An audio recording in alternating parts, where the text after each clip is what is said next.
So NTE just revealed some really important info about the upcoming characters, and they are arriving very soon.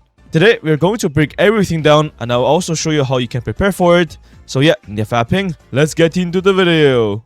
Just a quick heads up, this guide is mainly for people who want to min-max everything in the game, so please don't feel pressure to do any of this. At the end of the day, it's just an anime gacha game. Do whatever you want and also enjoy your time. Now, just in case if you guys you haven't seen it yet, if you go to your mailbox, we got one more free S-Rank selector, so make sure to claim it. And if you don't know which character you should choose, then you should go check out my other guides where I talked about how you can choose your characters to make your team. Alright, now for the upcoming 1.0 limited banner, we're getting Hotori.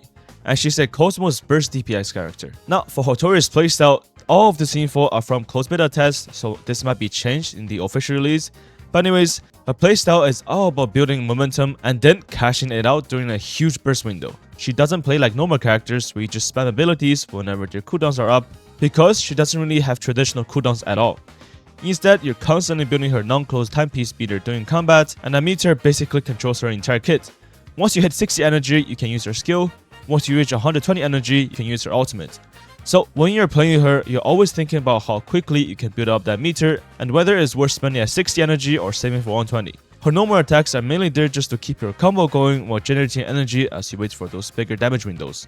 Her skill acts as a smaller burst tool to keep your damage flowing when your ultimate isn't ready yet, but her ultimate is definitely the main event since that's where most of her damage comes from. Once your ult is ready, that's when you want to fully commit your burst window and dump as much damage as possible before going back to build the meter again. Her gameplay loop is pretty repetitive, but in a good way. Build energy, maintain pressure, hit your burst window, reset and repeat. She will probably feel super satisfying if you like characters with that comp setup into massive explosion playstyle, but if you prefer mindlessly button mashing, she might feel a little awkward since a lot of her strengths comes from knowing exactly when you spend your resources. Overall, she feels like a tempo-based burst carry that's all about setting up huge payoff moments. And if you're planning to use Hotori, I highly recommend pulling for Nunnally as well, because those two make an insane team together. Low-key, it generally feels like they were made for each other. As for team comps, one team I would recommend is Nunnally, Hotori, Jiuyuan, and also Edgar. You can swap Edgar out for Sakiri if you want. Edgar can instantly recharge one of your character's ultimate, which is really strong, while Sakiri gives your team better overall damage buffs. And if you really don't want to pull for Nunnally, you can use Skia instead, but I'm gonna be honest, that option is definitely weaker. Personally though, I think her best team right now would be Nunnally, Hotori, Jiuyuan, and also Sakiri. And of course, there are definitely more team comps you can run, but this is the one I would recommend for now. I'll make a much more in-depth guide whenever Hotori officially releases, since I don't really want to make a full guide yet when her kit isn't even finalized. She can also stop timing the overload, which includes stopping the ring, stopping weather, stopping cars, which is pretty cool. And for Hotori's arcs, you can go for Marching Beyond Time, which is her best one, and I'm pretty sure this is her signature one, which is from the Weapon Gacha banner. And the second best one will be Fluff of Fearlessness. I think this one is from the Battle Pass. And next one is going to be the Forgotten, which is A rank. You can get this arc from just doing the anomaly hunts. Now, for the 1.1 banners, we're getting Lacrimosa in Phase 1 and Chaos in Phase 2.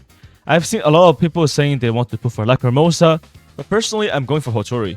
I just think she looks better, and she might honestly be more useful as well, which I will talk more about later. Now, let's talk about Lacrimosa. We have already played her in the prelog. From what we know right now, she's basically gonna be a Chaos main DPS. But unlike Hotori, who focuses on huge burst windows, Lacrimosa is way more focused on consistent damage through DOT, which DOT means damage over time. Her whole kit revolves around switching between her frying pan mode and her red jelly mode, which sounds goofy as hell, but it's actually pretty interesting. Every time you swap between those modes, you're stacking this debuff called Nightmare on enemies, and that's where a lot of her damage starts coming from. So instead of just nuking enemies instantly like Hotori, Lacrimosa is more constantly applying pressure and slowly melting enemies over time with chaos damage. Her normal attacks lets her swap between both modes, and her combo seems pretty flexible, which is nice because she doesn't look super restrictive. You're basically just trying to keep your rotation smooth while constantly stacking Nightmare as much as possible, and once everything is stacked up, that's when her damage really starts going crazy because all that damage over time starts taking hard. Build-wise, her best weapon right now looks like the Last Rose, and that weapon seems kinda insane on her because it gives attack, crit rate, and also boosts her critical damage whenever she's constantly applying DOT, which fits her kit perfectly. For team comps, she looks strongest in Chaos-focused teams since those teams help amplify all of her damage over time effects even more. So that includes Baiton, and Baiton is going to be working really well with Lacrimosa. Or you can use Daffodil, which is also going to be a great team as well. And this is kinda why I personally still prefer Hotori. Don't get me wrong, Lacrimosa looks really strong, and I feel like DOT characters, she might actually be your favorite unit in the game. But me personally, I just prefer Hotori's playstyle way more because seeing one huge burst window and watching enemies' HP disappear is just way more satisfying than waiting for damage stacks. Plus, I don't see how her time stop skill is ever going to become useless. First of all, it's going to be really cool in the overworld. You can always take screenshots, blah blah, all of that. Second of all, she can freeze enemies with her ult in combat. So I don't see how her ultimate will ever be useless at all because you can freeze enemies. So that means you can do free damage on them. So I really don't see how she will be useless in the future.